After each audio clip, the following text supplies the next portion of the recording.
KPRC 2 News begins right now with breaking news. And we start tonight with that breaking news out of Northeast Houston, where investigators say a man led law enforcement on a chase down the East Tech Freeway. This started when the man almost ran over a Montgomery County deputy constable on Rankin Road. There, deputies shot at the man's car before he took off from that scene. The suspect then headed south before he crashed the car on Greens Road. Thank you for joining us tonight at 10. I'm Keith Garvin. And I'm Daniela Guzman. Good evening. Well, officers say the man had tried harming himself before he could be taken into custody. Let's get right to KPRC 2's Devin Clark.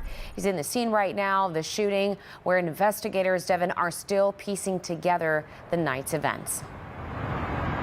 Daniela, Keith, the scene is still very involved. A good portion of this Fuel Max parking lot is blocked off as investigators process the scene for evidence, and you can see several evidence markers right over there in those parking spaces. All of this after officials say a pursuit began after a man was seen driving erratically and refused to obey commands. It's scary. This surveillance footage provided by the Fuel Max convenience store on 59 in Rankin shows the moments a blue car being pursued by Montgomery County Precinct 4 deputies pulls into the parking lot. Officials say this is following a chase that began when the blue car's driver was seen speeding on Highway 59 in Montgomery County. Driving up to 130 miles an hour, in and out of traffic, swerving.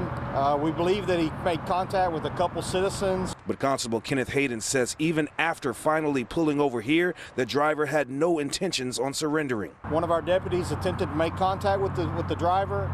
At that point in time, the driver reversed towards the deputy. In an attempt to disable the vehicle, the deputy shot at the vehicle's tires.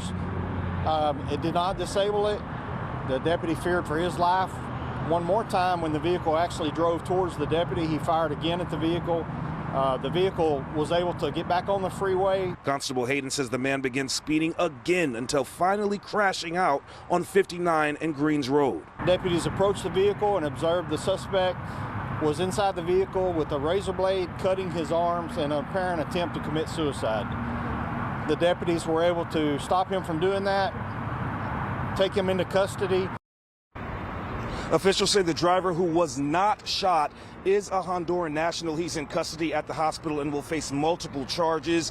At least one of the deputies involved will be placed on administrative duties for the time being as standard procedure. They're also being checked out at the hospital after coming in contact with the suspect's blood. It is unclear right now if intoxication was a factor or who that car belonged to. For now, reporting live on the Northeast Side, Devin Clark, KPRC 2 News. Devin, thank you.